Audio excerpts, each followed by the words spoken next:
and welcome to the Direct Selling Success Podcast. I'm Anna Green, and I'm here to share with you tips, tricks, and training on network marketing done right. Thank you for listening. Please give a big warm welcome to Jess. Jess is joining me on my podcast today. She's waving at everybody, but we're on audio. Hello, everyone. It's so force of habit, Force isn't of it? habit. And you did wave at me as well. I know, that's what I mean. It's just force of habit, isn't it? Every time I go on a Facebook Live, I always do the hey with my hands and waving them everywhere. It's just, what I do, isn't it? So welcome, Jess. Welcome to the podcast. We're here to chat all things direct sales and Jess Davies business. Jess, tell everybody a little bit about yourself. Who are you and what do you do? Who am I? What I do? Well, that is a very, very lengthy question, isn't it? Well, I am Jess. I have been in network marketing for over 7 years. So I first started with the Body Shop at Home, and then January came along. Life happened, had to change. Their business model changed. So I have gone into the world of Tropic, which has very similar values to the Body Shop. And I think it is very much to what Anita would have wanted Body Shop to have done if she was still alive and still kept control of the company, because obviously she lost control of it anyway. So I do this alongside a full-time job, which is quite a demanding full-time job. So I travel throughout the UK doing various care shows because I do work in sales, and I'm here, there and everywhere, but I predominantly work from home, which does make it a bit easier from the day to day. So I do things like this on my lunch break. Yes, I love it. Fitting everything in. A busy life. Is my life. So what made you start up in direct sales then? So when did I actually start? It was like 2016. I needed something to do. I was very closed up with myself. So I was struggling quite a lot mentally and struggling with going outside, talking to people. So I needed something, and I love skincare. I love body care and that line. So it made sense to try and do that just to get myself to get back into talking to new people again and talking and building that confidence, self-esteem up again, because I knew that's something I could do. So when I first joined, it wasn't about the money. It wasn't about even growing a business. It was literally to give myself something to do and to make new friends and get free products, because who doesn't like a freebie? Oh, absolutely. And there's so many people when you're recruiting, and I know back when I did the business as well, when you're recruiting, you talk to people and say, oh, I can't do this because I'm so shy and I don't like talking to people, or I don't have the confidence to put myself out there. You were that person. I was that person, and I didn't actually recruit until I'd been doing it for about 3 years. Because I was always that person was like, oh no, I can't do it. I can't do a team. So I don't have enough time because I work full time. It was that old chestnut. And then I realized to myself, is like, actually, I have a lot of knowledge to share, and I have that time management skills. So I work very well with people that are working full time or doing a lot of things along at the same time, and it does actually even further help your confidence when you do then build a team, because you then can spread ideas with each other, and you do grow in your self-belief as well. Yeah. So talking of fitting it all in, how on earth do you fit it all in? It's one of those things I wonder myself. I work a month in advance in terms of what I want to do. So at the start of June, I essentially planned out July, and I've done a full schedule of what I want to do. And actually, I've gone a bit further because I've planned up till Christmas. Like, I've planned up to about September because I want to massively grow my business. So I need to know how to do that, because I'm starting from scratch, essentially. So I've been working on my mindset mostly since I've done January. So now I'm looking to the next stage. So I have my planner. I have my own content planner, and then I use your planner, Anna, of the 365 days, just to help make sure that I have a bit of a routine, and I make sure everything is scheduled in. If it's not in my diary, it's not happening. I know what you mean with that one. If it's not in my diary, it's not happening. I put everything meticulously in my diary. And I don't know about you, but if I want to attend a meeting, it goes in my diary. If I want to do an hour of admin, it has to go in my diary or I'll fill it with something else. Exactly. And if I want to make sure I follow up with customers, again, in my diary. Yeah.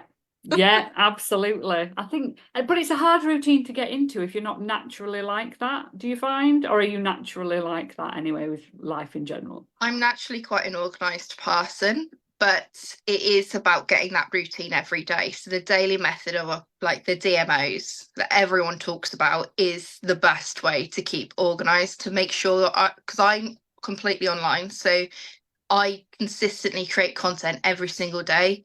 If I didn't do that, then I would struggle. Yeah, It wouldn't keeping that work. habit. Yeah. Yeah. So daily methods of operation then. So what are in your daily methods of operation to ensure that your business grows? So I have recently found a little life hack that I've started to do. So I want to do at least 5 bits of content creation a day, whether it's a photo or a video. I use my stories religiously. My stories are like my vlog, my life. And then it hit me, I can download that story and then bam, I've got myself a reel. I've got myself a short. I can create anything. I've got the photos. So I reuse what I have there, and I take photos just of like using products when I'm out and about, just to create this bulk. So I'm rebuilding as well. So Mm. before, when I had my business for the length I had, I didn't need to necessarily do that. But because I'm essentially creating that content from scratch, once I've gone through all the seasons with Tropic, it'll be a lot easier unless they do package changes. So the creating the content is the main part because that's how my business works. But I'm also doing the delightful scrolling, interacting with my desired people, making new friends, and following up with people as much as I can. But my inbox is not my friend most of the time. That is the hardest thing to keep up on. So I have set times and I'm really strict on when I stop. So I do not talk to people after 9 p.m. Yeah, I think boundaries are really important, especially now you are starting from the beginning again. Setting good habits and good routines in place is key.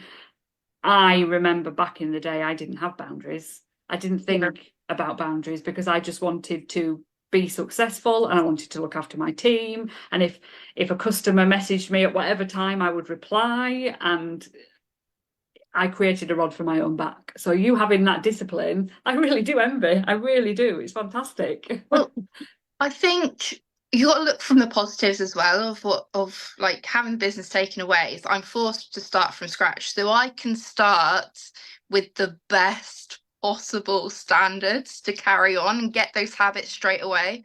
Whereas when I started network marketing in general, I was like a little lost lamb. I didn't know what I was doing. So now I know what I'm doing. I just have to do it. And it is sort of a gift in a way because I'm starting from knowing what I'm doing and I can develop on that, because learning is the hardest part of what we do sometimes, like learning that strategy, what works for you, because what works for me may not work for someone else. Like yourself, Annie, you like to wing it sometimes, as you Yeah. say. Oh yeah. And whereas I don't do that, I have a Yeah. plan. Yeah. Yeah. You are and me are very different in the way that we work. Very different. Yeah. I don't think that's a bad thing.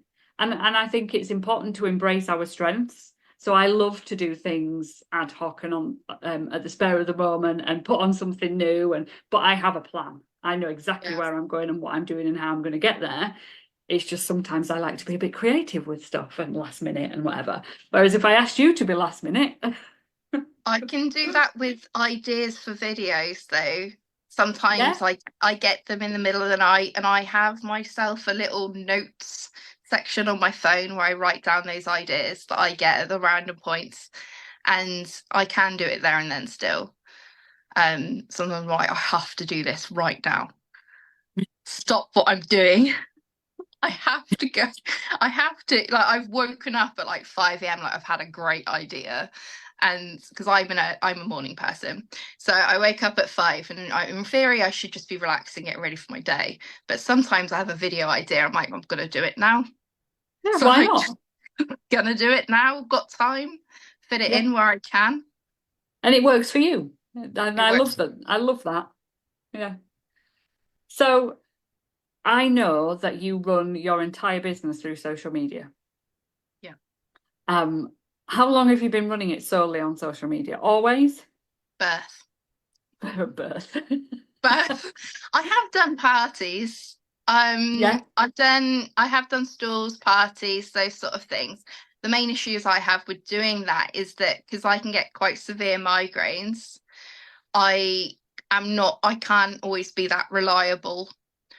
So if I book something and then I'm not well, I just feel really bad letting people down. So I will do them. I do really enjoy doing parties. It's just a case of like the time that I have and the fact that I don't necessarily feel well all the time. So Mm. it's a bit hit and miss. And I really enjoy content creation. So this is the time that I'm creative. I can't be that creative in my actual day job. So this is when I get to really go wild and get a bit carried away. Some You may don't say, get carried away, Jess. no, never. No, I don't never get carried away at Christmas, do I? Oh no, not at all. I love your content at Christmas. Will he be back this year? It's hard to say. So Oh, you have to tell everyone about him. for those who don't know me, I had an elf called Brian the Body Shop elf, who would travel the world and do various things with Body Shop products. And he would go to events, he would go to conferences. He had a great time, and I had a great time with him as well. So he might come back, but at the moment he's finding himself. Bless him. He's Do you finding think he'll himself. be a Tropic fan? Is he a Tropic fan now? He's traveling through the tropics, Anna. He is getting a lay of the land. He's he's getting himself a deck chair and he's enjoying the organic products. Good, good. I like it. So what is it about content creation that you love then? I like the flexibility that you have with it. You can do whatever you want, and it's quite scary putting it out. So I have a YouTube channel, and the only reason that I have that channel is because I wanted to create videos to upload to my group because I didn't have the time to do the lives at a reasonable hour because I used to get on a train to go to work at 6:30 pre-COVID, and I'd get home at 7, so I didn't have much time in the day. And YouTube, it was the way that I could upload a video that was over 15 minutes. So that's purely why it was there. I didn't think people would find it. That wasn't someone that I directed to it, and I was wrong. So people found it and it spiraled. That's how I started recruiting people. It's purely like fluke that it happened on there. And Is it? Is it? well, it's not now, but it was then. Because I didn't know anything. I didn't know how you get people to see things on YouTube. And it just sort of had fun. But you can have so much fun with it. And at the end of the day, unless you repost something or reshare something, that content has like a time period in theory. So if you don't like your video, it's fine. Yeah. People won't see it in like 6 months' time. They might, but they probably won't, especially if it's on TikTok. On YouTube, more likely they will, but TikTok, it's very fast-paced moving. So if you're not happy with how your videos are, it doesn't matter. You just progress, carry on, take on board what you've got, what you don't like, and do something about it. So how do you get around the mindset behind that then? Because I know a lot of people that will be listening to this are terrified of putting themselves out on social media and don't know what sort of content to create and how to go about even, showing up online. Do you want to know my secret, Anna? Yeah. And everyone else does too. My mindset for putting things out on social media is that I think no one's going to watch it, so it doesn't matter. Really? I'm like, it doesn't matter. They're not real people. It's like a weird sort of like, they're not real people, they're just out and about. I People aren't going suppose to that's watch. different. People Yeah. don't care. It's like I'm just one small little cog in the chain of events. And if people do try and troll, which happens, Yeah, it I, does, yeah. it's their problem. It's not mine. they're unhappy with whatever's going on in their own lives, and they're trying to get some sort of clout or some sort of like joy out of being mean to a random person they've just come across. It's no big deal, just crack on. But what's good and what I really like is when I do my more lifestyle videos, so like vlogs or things like that, is then I can then go back on it and watch it myself. So it's for me as much as it is for other people. It's creating stories. And when it's my old content promoting a product, I can then see the massive difference I've had compared to when I was like 22 or however old I was when I joined to now. Like you can see so much difference, not just age and like hair color, but you can see like confidence, how I'm speaking, how I'm holding myself. And it's really nice just to see your progression through the years. Yeah, But yeah. ultimately, I forget that people actually do watch it sometimes. So when people mention it, I'm like, oh yeah, you do watch. But this is okay when you're out there putting it on YouTube or TikTok and you've not got all your friends and family watching. So Facebook, if you've had a Facebook account for years and you're starting a business or you're wanting to run a business through that platform where Yeah. all your past is there, that's very different. You can't do that same mindset thing. I did have that fear about like the old school friends. Yeah. Like, what will they think? What would they say? And then I just sort of thought it's like, I don't care. I don't talk to them now. I don't care what they think.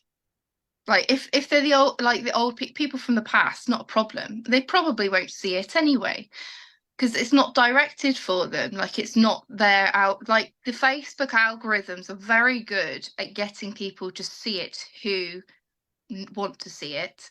So they don't see it, the people that don't care. And also, like, what are they gonna do? They don't make my money. Very true.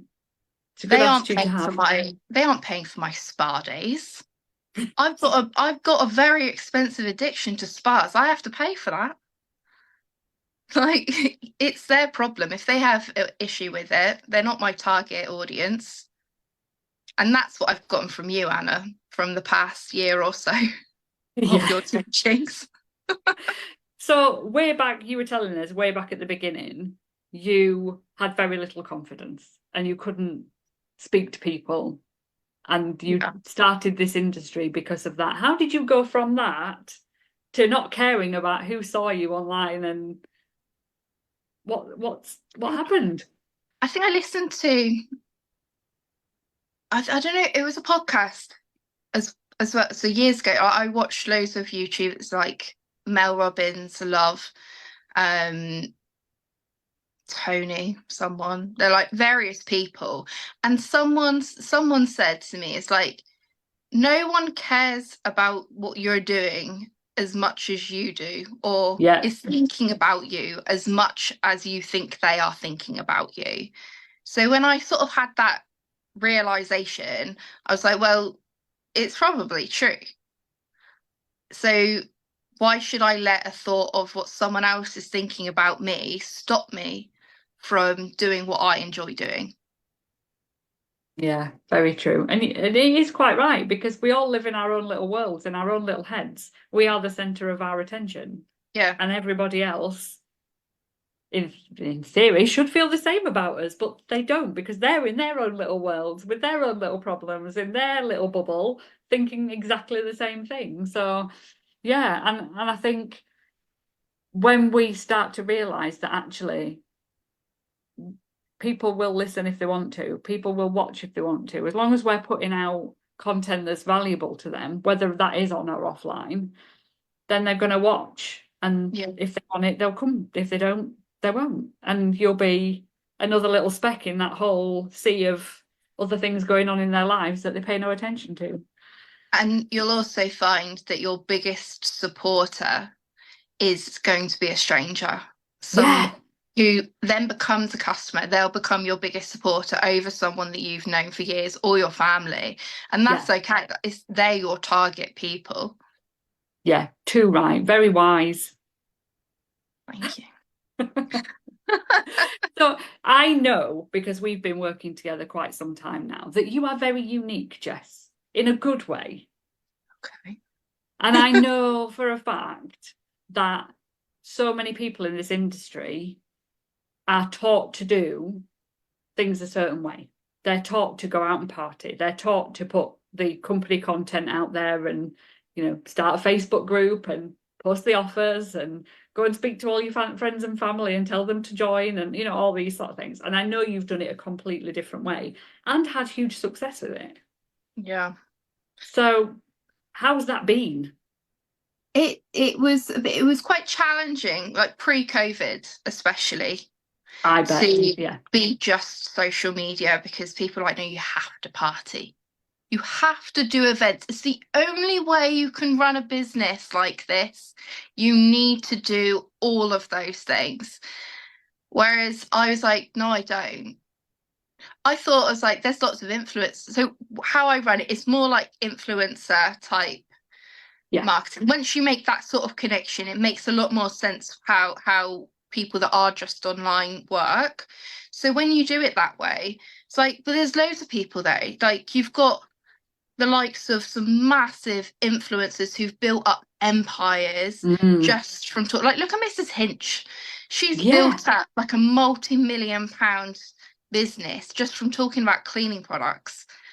And if she could do that, why can't any of us do that about our own favorite area? So makeup or skincare or maybe clean products, because there are cleaning companies out there. Why can't we do that as well? And we can do it in a different way, because we're being very transparent about how people, when they order from us, we do make money from it. So that is a key differentiation between that and whether or not you can recruit as well, grow a team. Yeah. But it is very different. And then it was quite interesting when COVID came along, because the people that were solidly partying, they were then asking me for training and advice to how to go online, because they didn't do it already. But now we have the flexibility where you can do events, you can go out partying, you can be online. And the most important thing is to remember to be authentic to yourself. What do you want to do?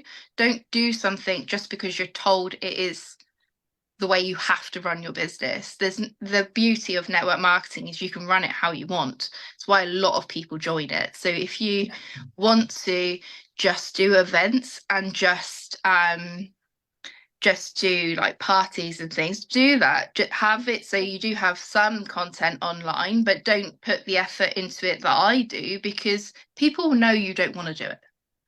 Yeah. And you won't stay consistent at it either. Exactly. And it's about posting uniquely to yourself. And if you're not enjoying it, you won't write your own posts. You won't create your own content. So it becomes a bit, you look more like a robot when you just copy company content. And it doesn't stand out from anybody else. And it's not what your audience want either, which is, and I mean, the company content and the company text and things like that, it's a great starting point. Yeah. But honestly, you won't get seen showing all that and just that. You just don't, do you? And it just looks like an advert that's been sponsored by the company as well, especially if everyone's doing it. So if it's the same post, it all bulks up together as well. Yeah. So there's things you can do to give us some tips. Some tips for what the things content that you can do. Yeah, things you can do. That you can do. Well, remember that you can take, so when you think of like a photo, it doesn't necessarily even have to be with yourself, like in the frame. Yeah. So a tip that we learned from Kimmy week. Watson. Kimmy Watson did Kimmy Watson, yeah. Yes, we'll shout her out. Kimmy Watson, super photographer. Fabulous. She needs to do her own training course. She does. Keep telling her. So a lot of it I already did, but the main takeaway I got from that was actually putting the grid up on my photos so it's angled better. And the reason I didn't do it before is because I didn't really like seeing the lines. It just made my eyes hurt. But it's useful for repurposing content, because that's the biggest tip I've ever taken upon myself to ensure I do constantly, is to repurpose what you have. So once you have that bank, so you've taken your photos, you've done little videos here and there, it could just be you applying the product if you have like makeup or skincare. then find a way to reuse that. So if you've done it as a like live, you could go back and screen record bits of it so that you can then use it as a reel, or then take photos. It's very hard to get a good photo from a live, but you might be able to then use it for like photos where you like holding the product or something like that. And then with the grid, when you're taking a photo, you can then use it to position better for Instagram and then different for Facebook, because the sizing of the image is different. But yeah, with the lives, so the main reason why lives are good for there and then, building that audience there and building that relationship. So you can talk to people with the comments if it comes through. But that thing was sort of like a there and then moment. You can't just save it. However, you can screen record it. So use the screen record feature to get it back. So you can reuse what you've talked about, maybe on TikTok or YouTube or somewhere else. Yeah, I found a great app called the Friendly app, which means you can download lives and videos. I found when I did that, the voice, like the sound and the lips was out of sync, and it just really bothered me. So oh, not noticed that. I just screen record set apart, because I make a note of when I've spoken roughly about something. I don't want to watch my whole life because I don't enjoy watching my videos. Who does? Not watching your videos, but watching themselves back. Yeah. And I also will promote that I've got the video coming up, or I've done the video. And especially if it's a live, I like to promote that I've done a live, and I'll always pick some sort of funny photo, like funny, like still that it's done. It's usually just the still frame that Facebook does. Like, why do they pick the worst one?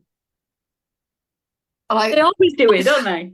It's like the worst one of all time. It's always like your mouth's open, you look confused. Yeah, always. But when it comes to actual content for content, what sort of things should people talk about other than just, I've got this product, buy this stuff?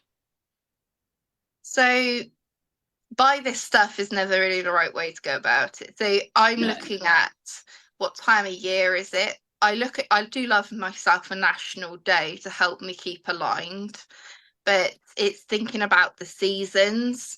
What products will you be using? What products are you going to add change to the season? Share it. But not even just including products, but actually sharing advice. So when you've been doing it for a while and you've been doing your training, you start to get an obscene amount of knowledge on just things in general, not even related to a product. Share that, because firstly, it's selfish keeping in that information. Like, it is selfish to not share what you know and share the product, share the value of the opportunity. People are out there that want to know, but also it means you're going to tap into different people that want to get that information. It's providing value. Value for people to follow you, to be in your group. They don't want to just be sold to. So it's having that careful balance. Yeah, absolutely. But also, like you said, they don't want to be sold to, but you want them to buy. So you've still got to encourage them to purchase. It's just about how you do it, isn't it? I am on the talking to people mission, like making my friendships, meeting people. So I make sure I've started to schedule something in my group for a whole month in advance. Now I admit it sounds like a lot of work. But what I do, I schedule the photo or the video first, and then I go back in on my laptop to type, because I type quicker on a laptop than I do on my phone. And I basically make sure it's all there throughout the month of at least one post. And then that way I can then add to it when I have that time. So I'll spend an hour or 2 hours, because I've already created the content, to then put those things in. And then when I have that time, like especially if I'm traveling a lot for work, I can then, like, maybe when I'm waiting for the kettle to boil, just write a bit more of the post and just add to it that way. I love that you're so disciplined with your time like that, because a lot of people will just, stand and wait for the kettle to boil. But having that 5 minutes, 2 minutes, just to do something that you've been put on a list maybe of all the little tiny jobs that you've got to do. I think that is a huge tip for a lot of people. If you're short on time, use your time wisely. Use the time, and then use that time as well, maybe to look after yourself, like do Yeah. your set reset, because that's just as important to avoid burnout. Yeah, Because some people absolutely. get burnt out. Yeah, definitely taking time for yourself, but it can't all just be about work, and that's the importance of boundaries, taking us right back to the beginning of our Boundaries. conversation. Have lots of boundaries. Yeah, I love it. Oh, thank you so much, Jess, for coming on today. It's been Thanks for lovely to having chat me. to you. Will you tell everybody a top tip before you go? One thing that you think everybody in network marketing should know. Gosh, even there's a lot of tips. I know. Be yourself. Yes, good tip. Love it. Always be yourself. Brilliant. And where can people find you, Jess? So I'm everywhere. I am on TikTok, I have a Facebook group, and I have YouTube, but it's easy to find me because it's just Jess Davies Beauty Corner. At Jess Brilliant. Davies Beauty Corner. It's the same everywhere, apart from my profile. Brilliant. Thank you. Well, we'll put the links below anyway in the show notes so people have got them. They can come and find you and get inspired by your amazing content to go out and create something unique of their own. Of pressure. Have a little look. Have a look at the videos. I Thanks love for it. having me, Anna. Thank you again. See you all soon. Bye. Bye.